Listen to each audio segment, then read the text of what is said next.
Greetings. It's yours truly, Robert Phoenix, and of course, the great Peaches. There she is. Can't wait to get in on the Astro Weather. The little Astro Weather cat. Jasper might be the Astro cat, but she is the Astro Weather cat. That's right. Well, how the heck is everybody? Let's go through the roll call here and see how folks are doing. We got DJ MC right at the top of the order. He's the Ricky Henderson of Chattaria. Bat lead off. I wish I had a Dodger reference for Michael because I think he's a Dodger fan. Back in the day, I think the Dodger version of Ricky Henderson might have been Davey Lopes. Way back in the day, it was Maury Wills. But we'll go with the Ricky Henderson of Chattaria since Ricky's a local product there in Oakland, California. Sigurd's in the house. Hi, I'm Johnny Knoxville. Welcome to Jackass. Boy, Jackass was a phenomenon, huh? And then who can forget the spinoff shows? Bam Margera, the great Bam Margera spinoff show. And then the other guy who was absolutely bonkers and now has his own, I guess, travelogue TV show. What's his name? The one who went through rehab about 6 times. Kate the Gardener's here. Hi, Kate. Double K, the California Contrarian. Scott Jerzik, what's happening? Scott Liddy Lou in the house. Is everyone ready for the coming new Wood Snake Moon year? If not, get ready to get burned. It's coming from Artist Seer. Burn, baby, burn. I am the god of hellfire, and I command you to. Remember when I was a kid and I heard that song? I'm like, wow, this is crazy. I kind of like it. Sigurd, once again, if one wouldn't buy a Chinese-made phone, why would one bother with Chinese-made astrology? That is a really good question. Worth pondering. Very good question, Grasshopper. Very good question. It is the wise man who ponder on the Chinese cell phone and yet somehow believe the Chinese star. Janice Phillips is here. Hi, Janice. Susie G in the house. Barbara Boots checking in before heading out. Barbara's an in and an out and an in and an out. Christine Jerzik, the bluebirds are monopolizing the bird feeder today. And yeah, I bet you it's cold back there. Tom Jordan in the house. Don't forget to like and subscribe. That's right. Member at Locals, yes. Guess what? I just put up a new post over at Locals, and I ran across this theory, and it's a very interesting theory that somehow we jumped a timeline in 1988. And I posted that over on Locals, and I'm really looking for other people's experiences around 1988. And some very interesting things happened. In 1987, we have the harmonic convergence. I'll get rid of this. We have the harmonic convergence. And then 1988 comes along, and for me, it was a tremendous year. But then there's this weird shift that happens. And by 1989, I'm living a completely different life in a different place. Very odd. And so I was looking at some of the astrology around 1988. And there are some things happening in 1988 that are, we got a little game of cat and deer back here. We got a deer in the backyard, and Peachy sees this deer, and it's like a whole thing. Anyway, the astrology of 1988 is very interesting.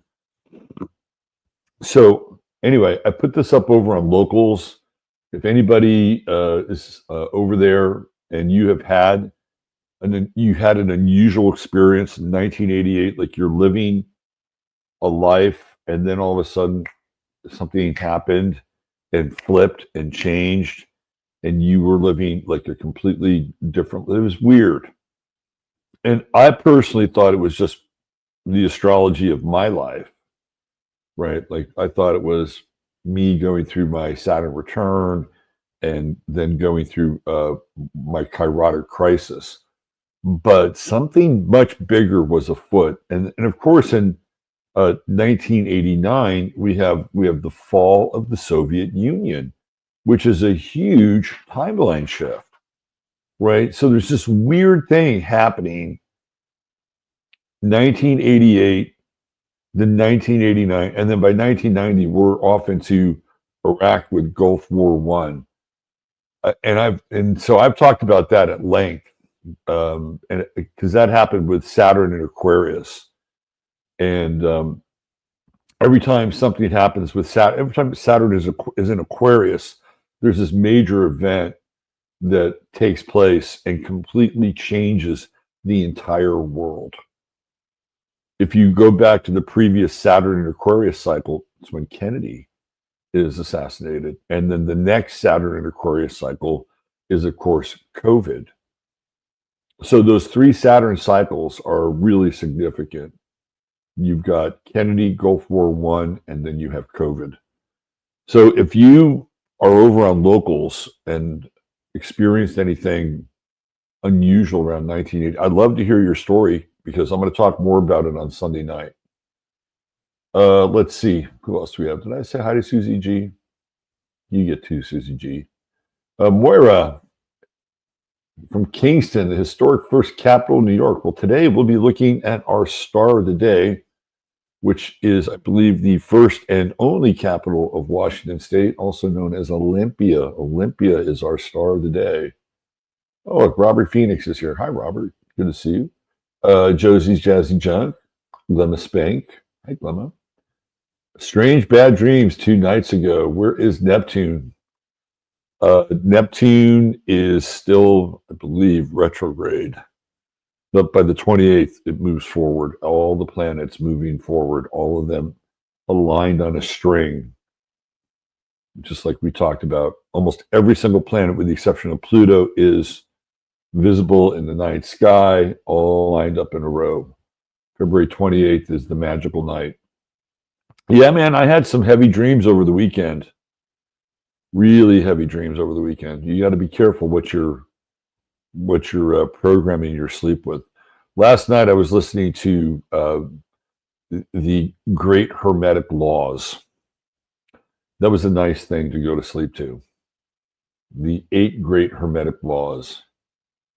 Brandy Herrera, 34, in Apple Valley. Looks like Brandy's on the move again. Big Dave Sullivan's here. What's up, Dave? Bill Smith, what's going on? Yes, you can buy me a cup of coffee in lieu of a super chat if you like the content. It'd be much appreciated. Thank you very much. Warlanda is checking in.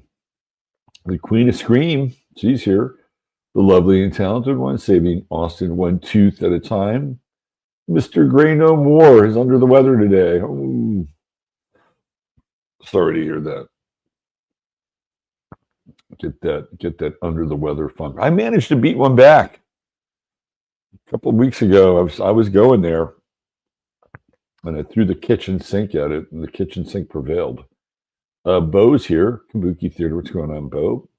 We got a Janine sighting. Hi, Janine. Diane Evans. My endless road. My endless road. Takes me home eventually. Peas and butter. I used to love peas and butter. One of my favorite things as a kid was I used to like mixing things with my mashed potatoes. My number one mashed potato mix was cream corn. The mashed potato cream corn mix was pretty good, I have to say. Peas and mashed potatoes right behind it. Tammy Lynn. Hi, Tammy Lynn. Grant. Grant in the house. What's going on, Grant? Healing Heart Rose. Rosie, I'm going to send you your stuff today. I promise. I promise. You have my word. And I just gave it right here on international television. Jill Wong, checking in from Mexico. There's my man, Steve Thor at the door. Maya d'Ange. She's here. Atlantis Rising. Checking in from the Midwest. Misbehaving too. There's our guy, Mr. Wisconsin himself, Neil Smith. Julianne Ross. Shirley Losciavo. You got a Maryland sighting here. Amy Gill. I hate those shows. SP Dimples, what's happening? Our international traveler, Maya Rose, is here. That should be hello, party people. That's right. Viva la Bam. Viva la Bam. Yeah, Bam Margera. He man, he ran into some heavy duty drug problems, didn't he? There was always something slightly satanic about Bam Margera. Something not right about the dude. Sam Sung, Steve O. That's who we're thinking of. Thank you. Steve O. That's right. Holly Beth in the house. The awkward, I love this, the awkward moment you realize that the double O's culture was self-harm. It's true, man. All those guys were just absolutely exploiting the shit out of their own bodies. Nighty Cups is here as well. I think we're pretty much caught up. Claire's here as well. Lori E. She's in the snow globe today. There's a thread of history that ancient Chinese most likely had ancient Aryan connection. Well, when you look at those bodies that they found in China that were pale-skinned and red-headed and red-bearded, very hard to explain that away. So yeah, you're right. There is a connection there. I always wondered why Western astrology didn't have a dog sign. Maybe we do, and I don't know. It's called Sirius, the dog star, and that happens, of course, during the dog days of summer. It plays a very prominent role. So it may not be a dog per se, but it is the dog star. Both my parents died in '88. There we go. Interesting, Robert. I got on the wrong timeline. All right, we're getting some 1988 feedback. If you're over on locals, I'd love to hear your stories because it would be interesting to compile kind of a series of timeline tales from 1988. I think it could be very interesting. Let's see. Liddy Lou, I had my daughter in 1988. My husband kicked cancer's ass that year. That's a big year. Claire was 4. I would have counseling folks in the playground. That would have been a timeline shift for you, wouldn't it? DJ Dre moved to New York in '88. Pluto in Scorpio era. Yes. Parents got married then. North Node in Pisces. High school boyfriend problems, I recall, and crazy, insane parents. Let's see. Parents were warring in divorce court for years. Oh, that sucks. That is so brutal. I think my parents moved to Hawaii that year. There was a Cap Stellium with Saturn in 1988. And Saturn was doing, just before that, Saturn was in Sagittarius before it went into Capricorn. It was in Sagittarius, conjuncting Uranus, conjuncting the galactic center. There is your timeline shifter right there. Saturn conjunct Uranus, conjunct the galactic center in Sagittarius. That's the aspect I'm focusing on. We will have the return of that when Saturn is in Gemini, conjuncting Uranus, opposing the galactic center. That's the other side of that sort of weird timeline portal jump. And we're not that far away from that, actually. So we're going to see that in our lifetime. My grandfather passed away in 88, devastated my father. Something happened, and I'm pretty sure it was that Saturn-Uranus conjunction with the galactic center. Mo Harrison, 88 was a huge transition in my life. Here we go. Barbara Marciniak talks about timeline shift in 1988. Something, I'm telling you, man, something went down in 1988. Anyway, I put that out over on Locals. If you have a story that you want to share that. It'd be great, because I do want to dedicate part of this coming Sunday night show to this idea that there was a timeline shift in 88, and talking about those aspects that I just mentioned.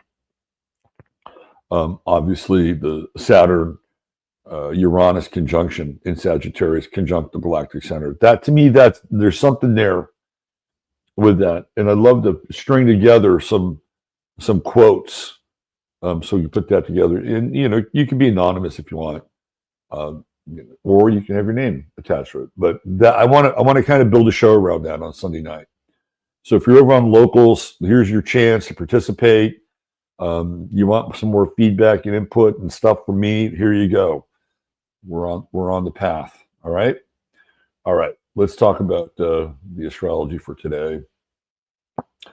So apparently we are getting ready to have a Venus retrograde. Right. So that's going to be the order of the day here. It's going to move backwards. It's going to come back over Saturn. Right. And what does a Venus Saturn conjunction do with retrograde? Well, it gets you to rethink your choices in relationship. Right. Pisces is the weakest sign in the zodiac, and yet it can also be the strongest sign in the zodiac. Such is the paradoxical sign of Pisces, right? So maybe the Venus retrograde is a sign, especially moving over Saturn, where you may have to shore up your existing relationships on some level, or take care of yourself. Maybe that's part of the Venus-Saturn retrograde here.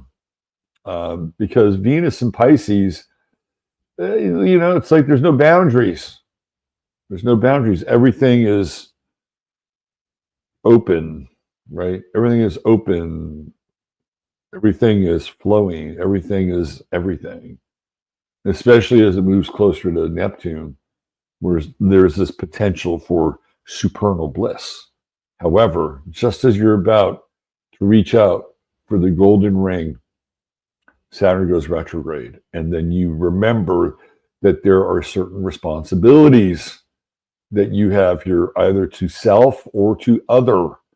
Now, this is interpersonal, obviously, but we're also dealing with just contracts in general, right? Let's strip away the Pisces part. You're dealing with contracts in general. So whether it's a contract with a government agency, an intergovernment agency, a contract with somebody with whom you have, reached a deal or some kind of accord, that Venus retrograde coming over Saturn gets you to rethink those commitments, right? Because there's a sifting through and there's a purification, right? And there's a moment here like where things get very real about your relationships and connections in your life. And of course, when Venus moves forward, it'll conjunct Saturn again. And the relationships that you need to have in your life will be there. They'll be there. Even if they might be faulty, or they might be wobbly, or they might be circumspect, right? And going through kind of a test, right? Once it comes through here in conjunct Saturn, Venus conjunct Saturn, moves on again. There's a rebalancing and a normalizing in the state of relationships and contracts.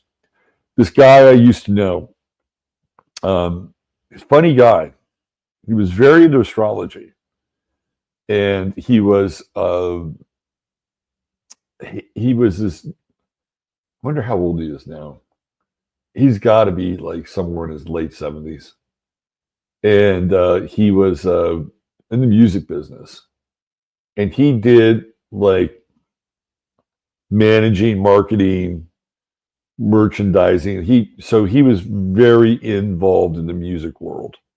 And he was also very involved in astrology. And he was an interesting cat. He was a Virgo.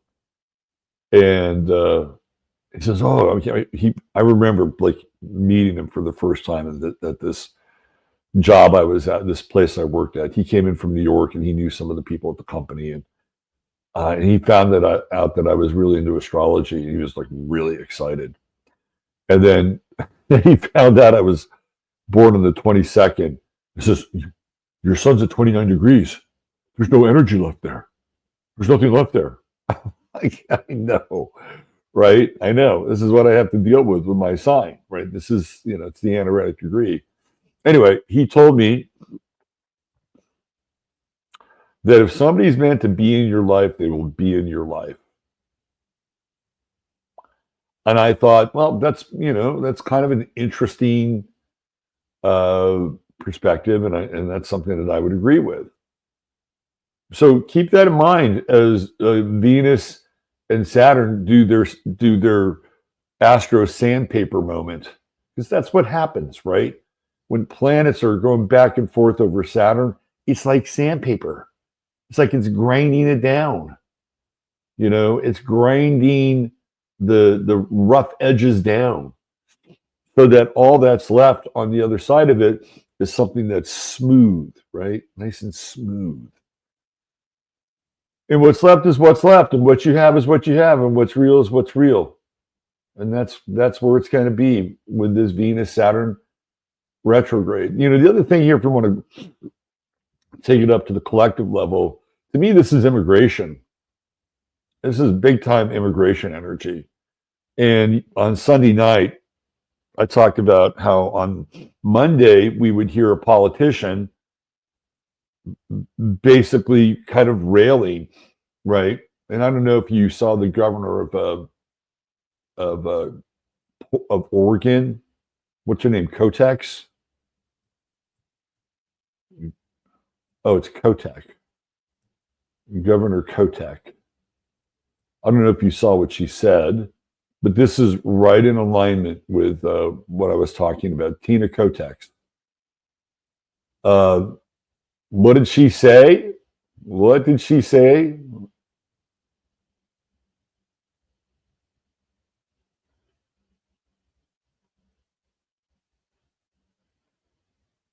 She basically told Trump to go fuck himself. Right? She told right here, started 6 days ago, but she reiterated it the other day, and she talked about how she is not going to allow Trump and his people to come in and take away their sanctuary, their lovely sanctuary citizens, right? So that hit, I believe, yesterday. Even though she said it a couple of days beforehand, that hit yesterday, and it just sounded really hollow, right? Really hollow, right? Here's that moon. Here's that balsamic moon in Capricorn. The old moon, the old hoary moon in Capricorn. Oh, it's so hard. I feel like I've been carrying around this emotional burden for lifetimes. It's about to go through the transmogrification process. And, a day from now, we'll be having a different discussion about this moon. It'll be bright and shiny and new and weird in Aquarius. And not letting the small stuff hit you. It just kind of rolls off your back with that moon in Aquarius joining the superstellium team, Mercury, Pluto, Sun series. So what are we nurturing here with this new moon? Well, we're nurturing connections that are based out of a sense of agape, friendship, right? A divine friendship.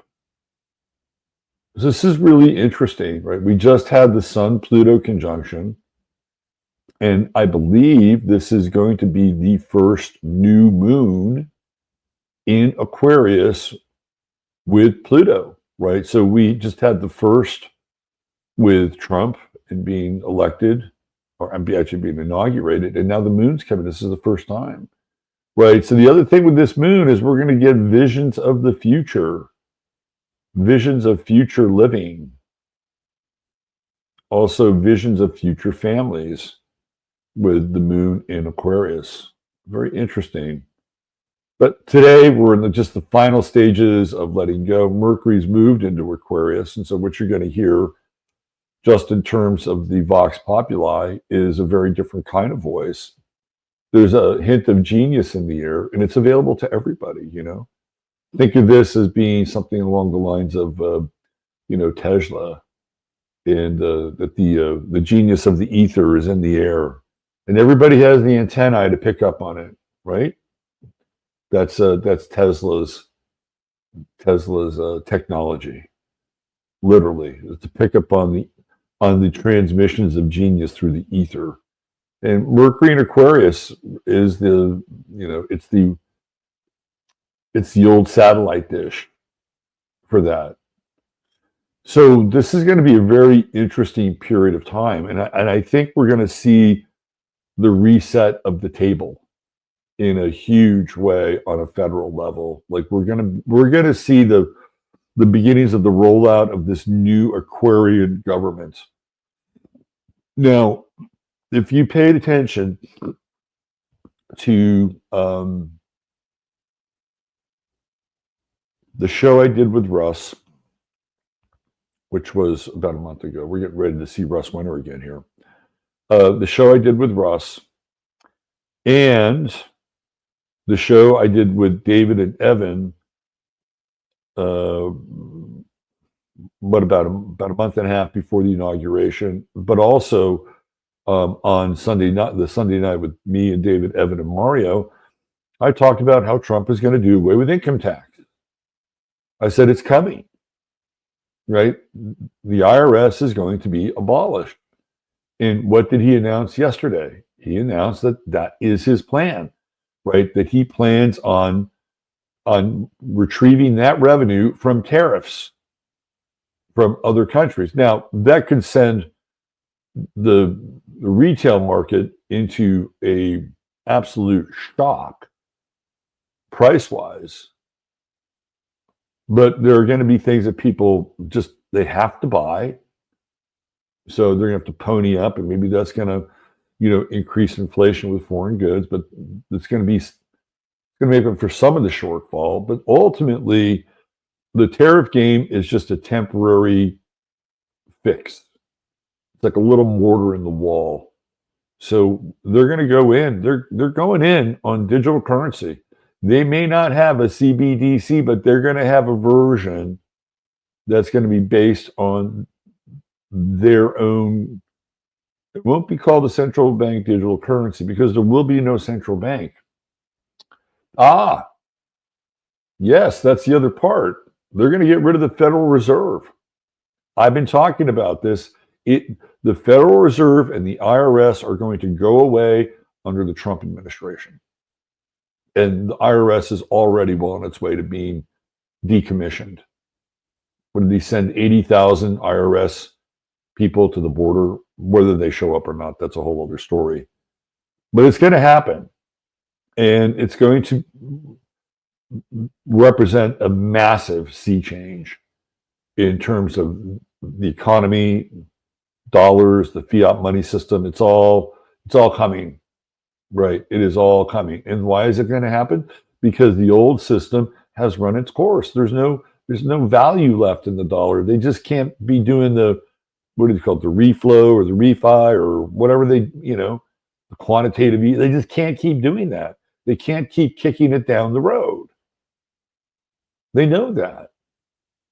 And there are people who think that Trump is going to be the fall guy. Oh, well, he's been elected to be the fall guy. He's going to be the guy that is going to be holding the bag when the economy collapses. Do you think Donald Trump wants to be that guy? No. No, Donald Trump wants to be remembered mythically, right? Donald Trump wants to go down in the annals of history as being a great man. So he is not invested in sitting back and, taking one for the globalists. And that's not who he is. He's got too much pride, right? So he's going to do everything in his power to keep the machine moving, even though all the old machine parts are broken down and rusted and just don't work anymore. They've got to create a new machine. And that's what they're doing right now. All these guys, all the positioning in Ethereum and Bitcoin and XRP and everything that's going on behind the scenes is ultimately about moving from one economy to another economy. And that has serious ramifications. On the one hand, I'm sure many of us will rejoice that the IRS created it, right around 1913 or thereabouts, will no longer be around. We'll rejoice. We'll do little Irish jigs. Or we'll twerk. If you're a twerker, you'll twerk. So there's that. And how many people have just bitched about the Fed over and over and over again? Well, you won't have to bitch about the Fed because they're going to go away too. Right? Once you decouple from that system, you don't even have to send them a letter and formally say, you know what, thanks, we're good. No, you're just already doing a different system, and so they're irrelevant. Now, here's the interesting part, because I know that Trump needs to get the economy moving, and one of the big stumbling blocks for getting the economy moving has been real estate, particularly residential real estate. So Trump has to somehow coax the Fed into lowering the interest rates enough to move the housing market. Now, I talked about this on my forecast for 2025. Jupiter in Cancer is going to expand the housing market, right? Early on, it's going to expand the housing market.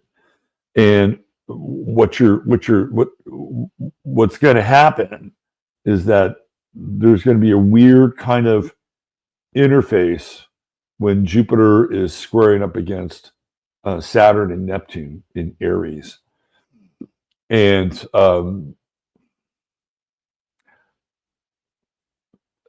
there'll be some juice in the housing market, right? But there's also going to be, I think, a complete reformation of what that looks like.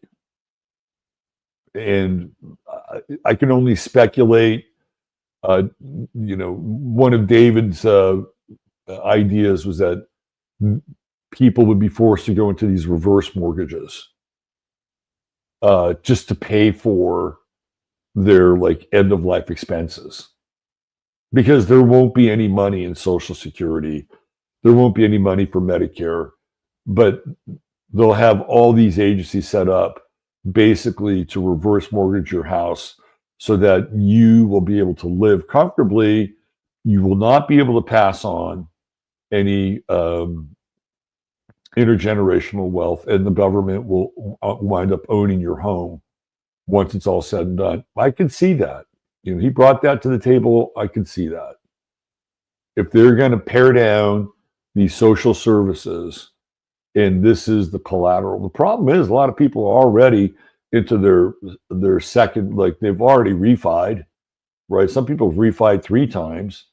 So how much is on the bone if they're going to go into a reverse mortgage? Probably not a lot, right? So I could just see with this Jupiter square Saturn, Neptune, remember they're dancing, like moving back and forth, but there's rumblings of a massive sea change in the housing market, or how we deal with housing.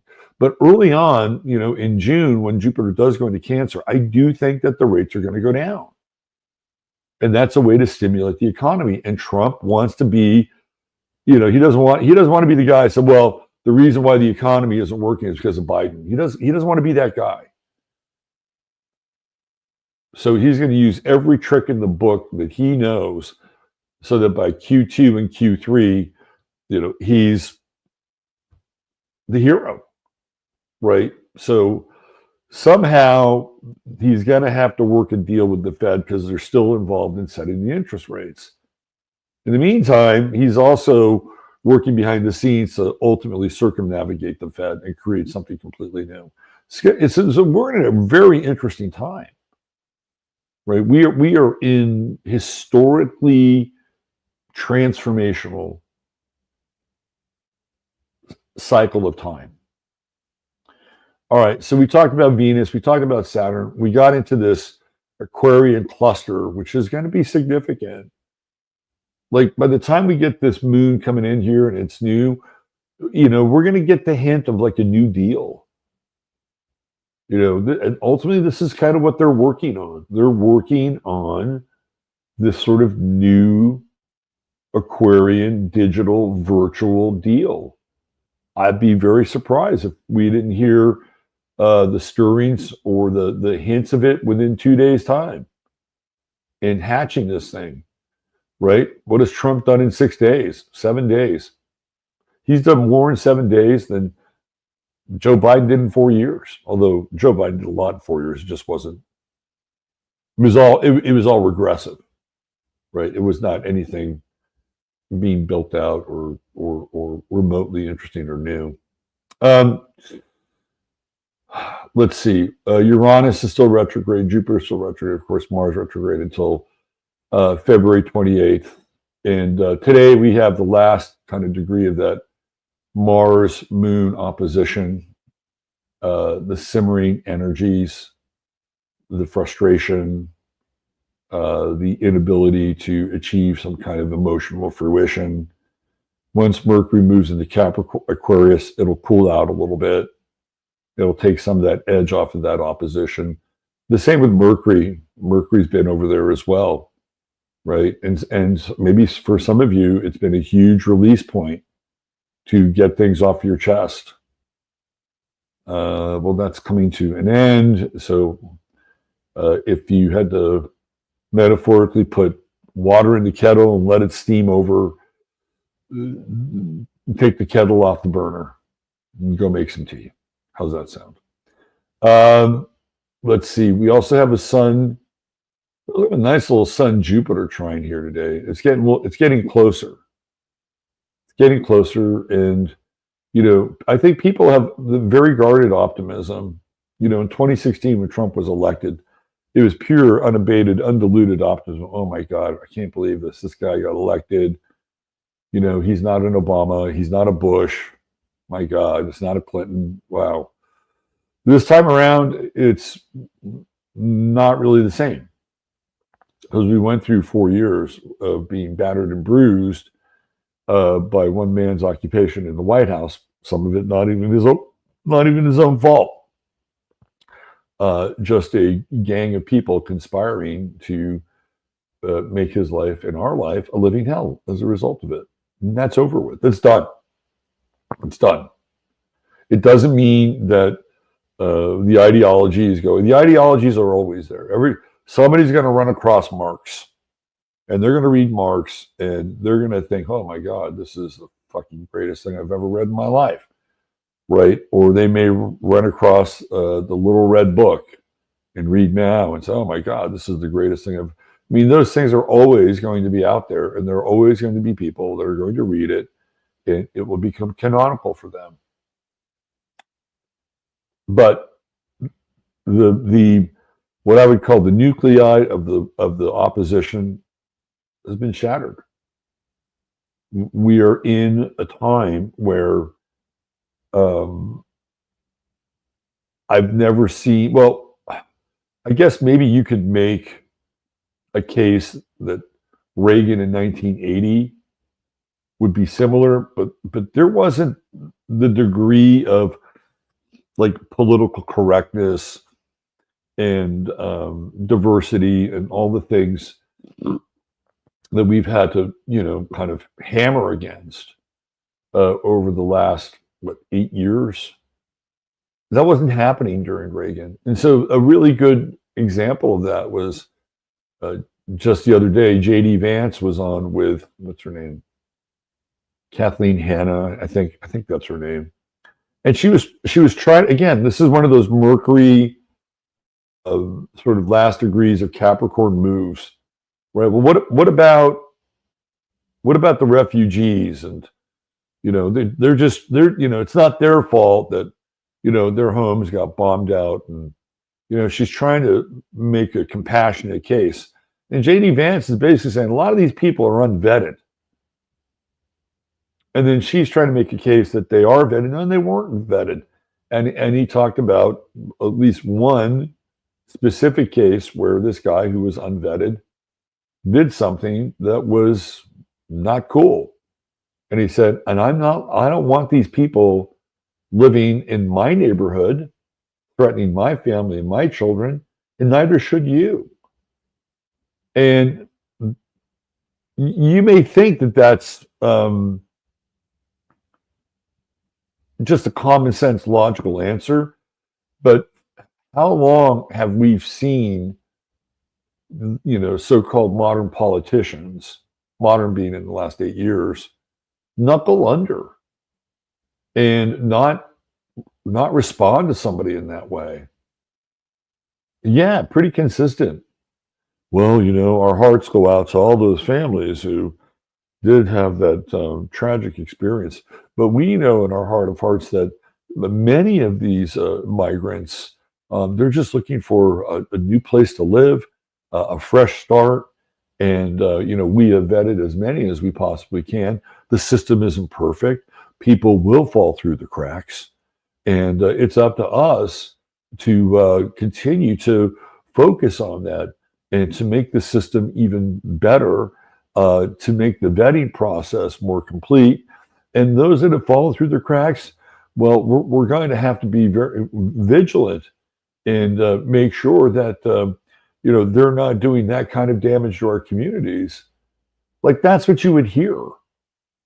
But that's not what he said. And this is what I'm talking about. Right? We're in a different part of the ideological game. And you can see this, right? You can see it.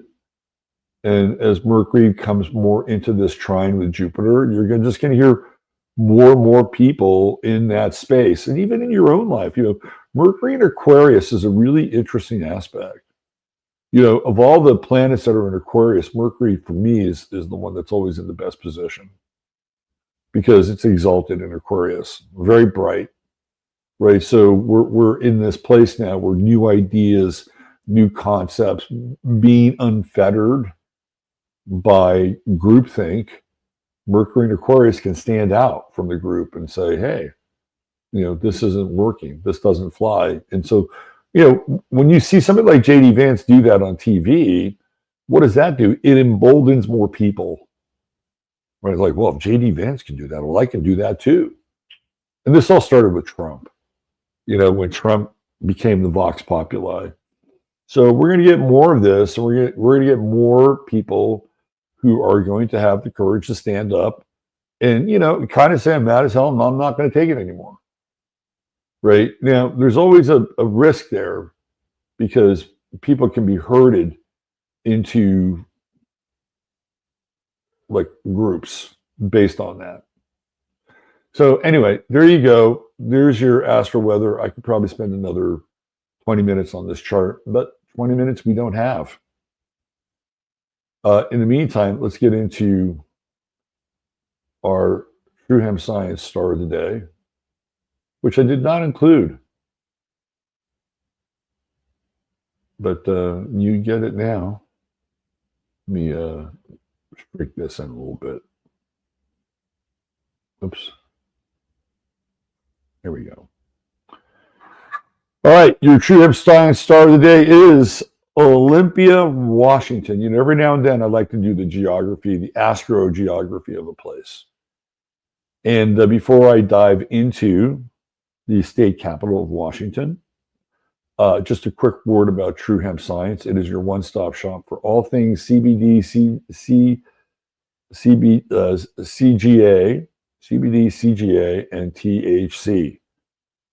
The lovely marriage between all three. And Chris has found interesting balances with each of those things inside of his products. He only uses organically sourced hemp for his products, and the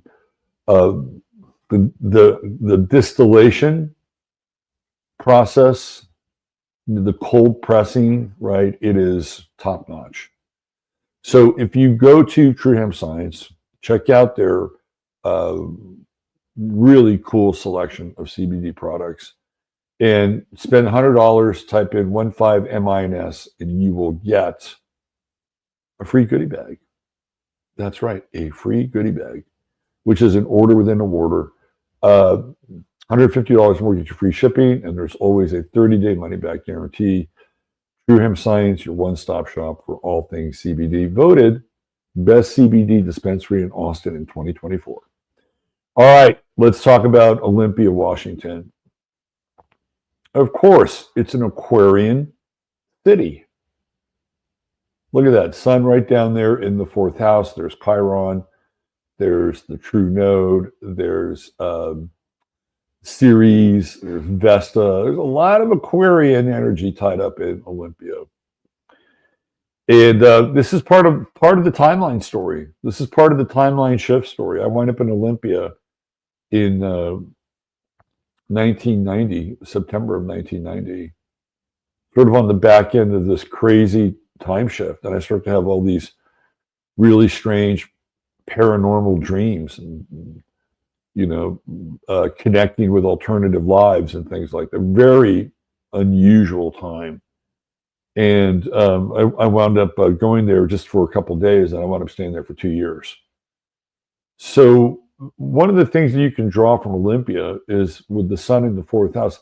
Olympia is quirky, right? It is a quirky place. Now, I haven't been there in years, but when I was there in the early 90s, it was actually pretty cool. You know, it kind of reminded me, and if I'm not mistaken, part of that show Northern Exposure was actually shot in the Mount Rainier area. Not all of it, but part of it, which is kind of adjacent to Olympia, Washington. The next town over, one of the next towns over, is called Yelm, and that's where the Ramtha community is, right? But when I lived there, it was really quirky. The people there were unusual, but unusual in a good way. You know, it was like I was always running into very eccentric characters in Olympia, Washington. And you have the state government, which is right up here, right? Saturn, a little Saturn retrograde in Leo, but it's right there. It's on the midheaven. So if you're going to have a state capital, you may as well have Saturn conjunct the midheaven. I mean, that's about as capital-y as it can get, right? And Olympia's, you know, again, I don't know what it's like now, but when I was there, it was a very pretty town. I mean, this is the capital, you know, and apparently after the rain here, you can actually go through this lawn and find psilocybin. right? Because psilocybin kind of grows up there in the Pacific Northwest, and people would actually do that. You get these rains here, and they go through the lawn, and oh look, we got a little cap. So as a city, it's kind of picturesque. It's pretty, right? It's on the Puget Sound. I worked at a restaurant right on the Puget Sound. The interesting thing about the ascendant here is I have Venus at the 24 degrees Libra. So my Venus was conjunct Olympia's ascendant, and when I lived there, it was easy, right? It was very easy for me to live in this place. It was a recession, but I had the one restaurant job in the restaurant that was guaranteed money. I basically was the banquet waiter, and they had a banquet space, and it was always full. So I was working every day, and there were people who were having a hard time. They'd come on their shift, and they'd go home early because there wasn't anything for them to do, or they'd help me out with the banquet. If I had a big banquet, and I'd throw them some money, right? So for me, it was easy, and it was one of those times in my life where I didn't have like a care in the world. I'd go play basketball, go to a bar, pub, shoot pool, hang out. It was just a hangout place, right? It was very, very easy.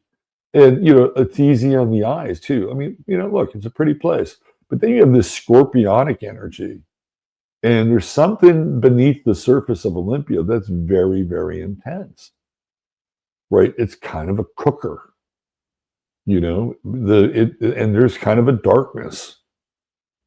And I would think that, there are outer lying areas of Olympia where there's dark shit going on. You're kind of in like David Lynchian territory where it all looks really, normal on the surface, but beneath the surface, ooh, that's kind of creepy, right? One of the first things that really happened to me there in a very significant way was when the Gulf War started. And I was not into it, right? So we all went down to, not all of us, a lot of us did. I did, went down to the Capitol, like this place right here. I went there. And there were all these people. It was Martin Luther King Day. That's when the war started. And everybody was just, like distraught that, Bush was going to descend upon Iraq round one on this day. And there were thousands of people that were at the Capitol that day. And it was a very, very interesting day. And I was just taking everything. We actually stormed the Capitol. We were like J6ers. We were inside that Capitol. We were in the Senate chamber. We were running the Senate chamber. It was crazy, right? And it was all very Aquarian. It was kind of like we were leading. For one day, we staged a revolution. We chased out the lawmakers, and we were sitting here in the rotunda, right, in the state Senate. It was wild. It felt like Petrograd, 1917, or it felt like, Paris, in the, 1800s, like the late 1700s, early 1800s. That's how it felt. It had this revolutionary feel about it that day. And I had this thing happen, and I was in the rotunda, and it was it was fascinating. Now, you have to keep in mind, I have Chiron in Aquarius, right? So my Chiron is conjunct Olympia's true node. So I went through a huge awakening in Olympia. I don't know what kind of pill it was. I don't know if it was a red pill or a black pill, but that's when everything started to click, right? Like the esoteric level, Freemasonry, George Bush signaling to, everybody when he would have these State of the Unions, the first New World Order speech, right? It's all happening. I'm there in Olympia. I'm taking it all in. And so there's the day that we went to the Capitol to protest, there was this young girl who was, we were all at the bottom of the rotunda, right? And all these people there, and it was almost like we were all waiting for this moment, this catalytic moment, you know? And I don't know, I said something, I forget what I said. But all of a sudden, people started to look at me, right? You know, like all of a sudden I had this voice or something. And this young woman, she tugs on me. She says, "Can you tell them about the importance of education?" And I said, "Okay, let's do this, right?" So I got her. I mean, again, this is all these people are gathered in the bottom of this rotunda, right here, this thing. And I said, and I got their attention because I got a big voice. And I said, "This young woman wants to tell you about the importance of education." And she was like, "What?" I said, "You're going to do it, right?" And she started off very meek, and about 15 seconds into her oratory, she became a completely different person. She was articulate, she was powerful. I'm like, check this out. This is fascinating, really fascinating. And I don't know whatever happened to her. I saw her, by the way, I think after the event, I went to this cafe and I had like a coffee or something, and she was there and she looked at me. She was sitting down and she just looked at me and she just smiled. Right? We didn't even say anything. You know, she just smiled. And she has this moment, you know, it's sort of like, you know, it was like a star is born.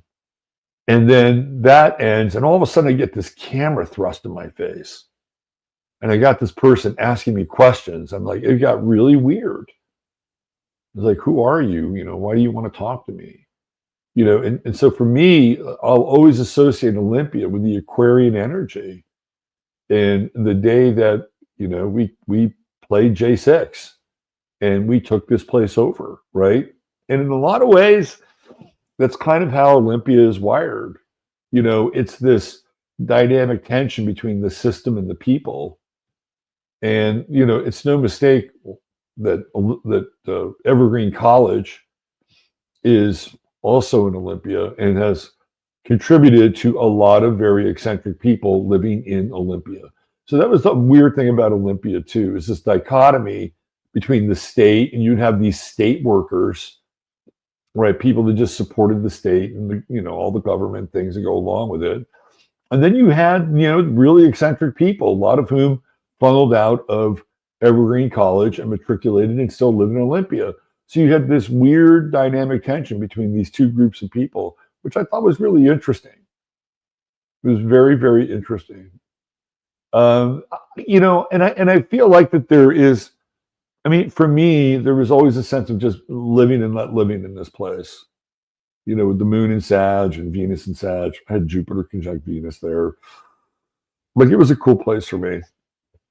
Artistically, there's a lot of artists that live in Olympia, a lot of creative people. You know, I was looking at this is really interesting. I'm gonna end on this, but let me go to what is it? The Astro theme. And I'm going to type in Olympia, and I'm going to show you something that's really, really fascinating about Olympia, Washington.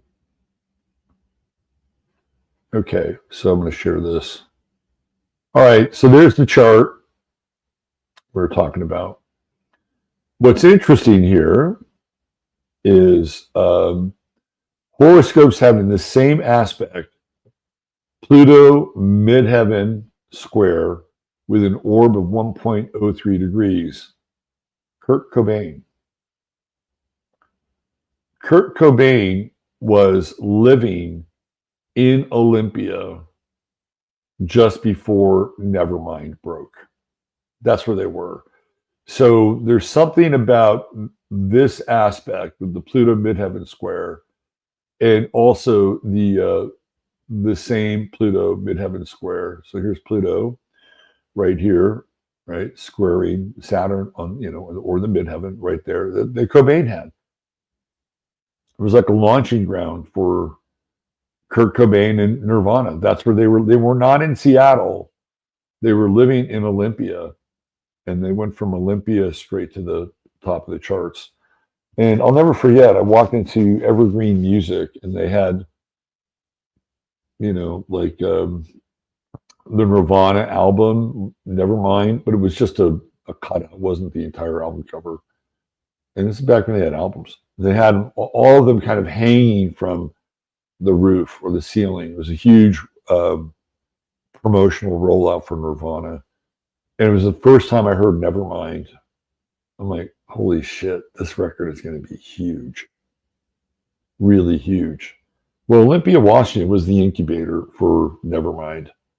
And again, I think it has to do with the fact that, Dave Grohl and Chris Novoselic and Kurt Cobain could hang out in a place like Olympia and feel like they had, like it could be a home or a refuge because they were weird and different. So were a lot of people. All right, there you go. There is your True Hemp Science start of the day. I got to run. There are links in the show notes for Boxcast and Rumble. We'll talk about Trump. We'll talk about the IRS and a bunch of other stuff. And that's it. Have yourself a blessed day. Treat each other well. I'm Robert Phoenix. Don't forget to like and to subscribe on the way out if you haven't done that. And if you have, do it again because I'll unsubscribe you. The goal is to get to 15,000 by the end of 2025. That's the goal. All right, Chatarya, thank you. You're the best. Mods, thank you again for all your help and assistance. God bless. Bye for now.